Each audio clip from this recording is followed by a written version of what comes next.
everybody, welcome to this edition of Movie Reviews by Mike Soren for South of Normal. We got The Batman up today. Before we get going, make sure you click subscribe, follow me along, leave some comments, we'll get going now. Got lots to say about this one. Holy hell, Batman just dropped and it was phenomenal. Did not expect that, not one bit. I was very weary because it feels like it hasn't been long enough since the last Batman iteration with Ben Affleck came out. Just doesn't feel long enough. Maybe it's such a bad taste in that one. But this was just an awesome movie. It's a gritty film noir-esque, complete with the femme fatale feel.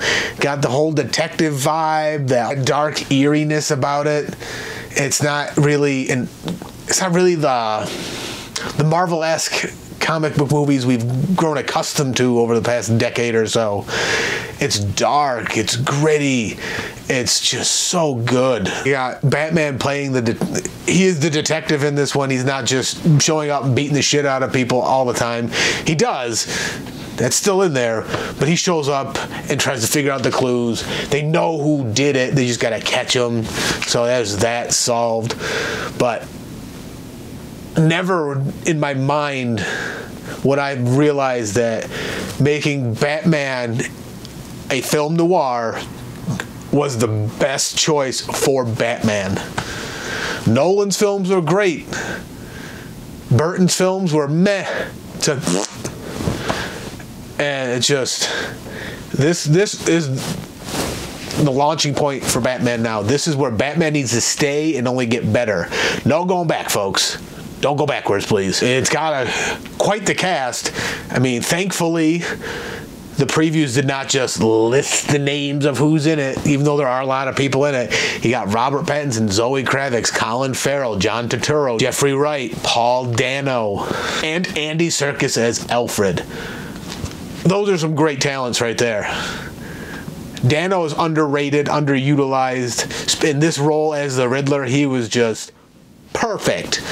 I still feel Jim Carrey could have done the same job because I loved him as the Riddler in the Tim Burton movies, and I think putting him in this serious role would have just been great for my fanboy desires. But Dano was fantastic, no complaints. Zoe Kravitz as Catwoman, perfect femme fatale, great in the role. She played the role like just the way you want in a film noir. John Turturro as Falcone. He wasn't over the top, crazy, angry, yelling, screaming. He was just, I got power. I don't need to be crazy. I control everything. And he was great, which the opposite of Colin Farrell as the Penguin, his number 2, sets up the next film for when Penguin's he's just this mad, crazy ass man. Complete opposite of Falcone, so that's the dynamic that's going to shift in the next movie.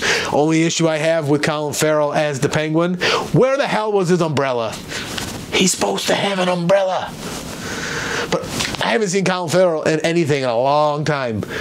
And when I heard he was playing the Penguin and I saw his face in the previews, I was like, I hope you don't mess up Oswald Cobblepot. And he didn't. He was perfect. He was so good. You don't even realize it's Colin Farrell. Oh my God. Jeffrey Wright as Lieutenant Gordon. He's Jeffrey Wright. Unfortunately, he was just kind of, he's been the same in just about everything I've seen him in lately, and that's just my opinion. I think it was the first time I saw him, sticks out in my brain, was in Shaft, the remake with Sam Jackson and Christian Bale, Batman. Man, it was just foreshadowing he was going to be doing something, but he was the bad guy on that one, and he was great in that. Completely different than you see him now. So I suggest Shaft. Check that one out to see Jeffrey Wright as a villain. Pattinson as Batman was good. He played it a little emo, goth-esque, a little too much, but still great. I had my reservations when I first heard he was going to be Batman, but that comes with the territory of Batman. We all have our fists wrapped around what we want Batman to be, and this Batman, I'm going to set him free. He was so good. It was such a good movie. Pattinson was just what you needed in it for the type of film it was. always happy to see Andy Serkis outside of the digital character. The man is a treasure who doesn't get his due because of he plays Gollum, he played Caesar. He's always the guy who's getting transformed into something else for CGI, so his performance gets flushed down the toilet and nobody, like, he doesn't get the credit he deserves.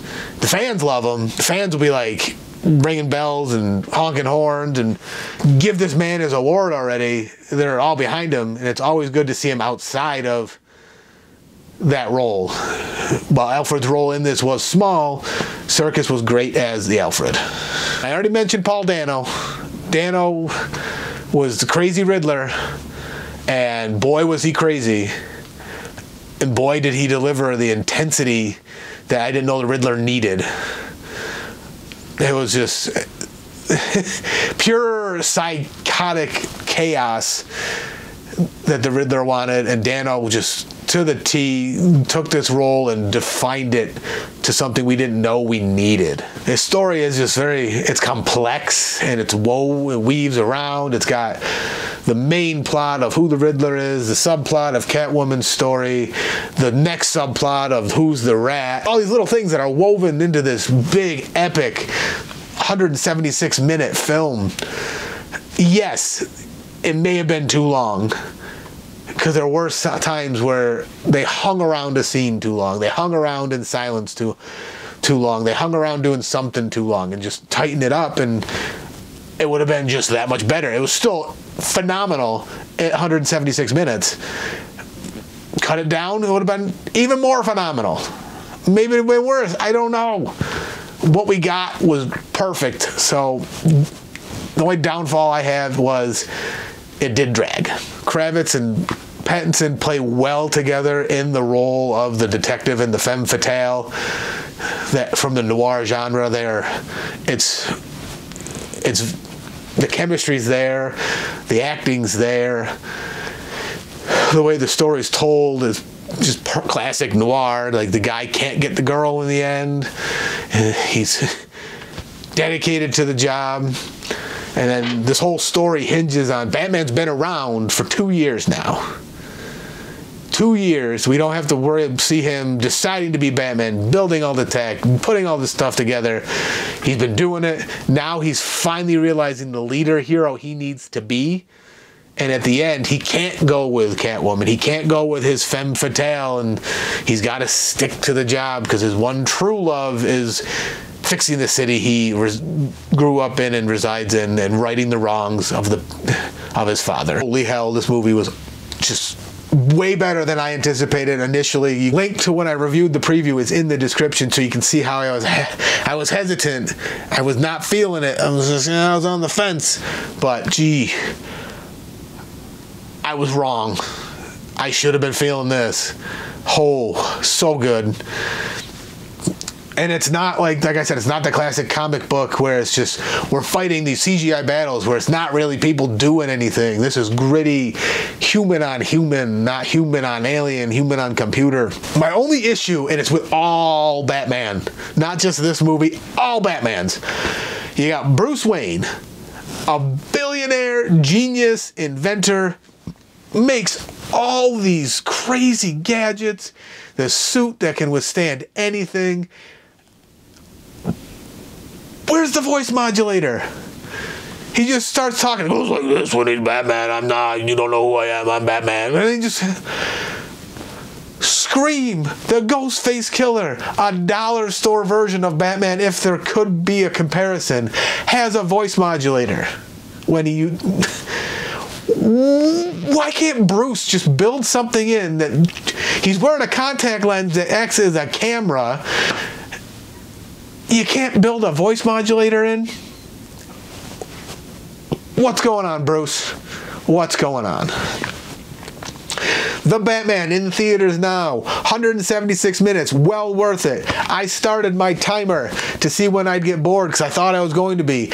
I stopped it at 132 minutes, not because I was bored. I had to pee. And I needed to see whereabout we were and to know if I should just pee myself, try and keep holding it, run and go quick. I ran and went quick. May have peed in a trash can. Not really, folks. Didn't do that. Don't pee in trash cans unless you gotta. In theaters now. Go see it if you haven't already. I'm sure most of you have. But go see this movie. And this was just so good.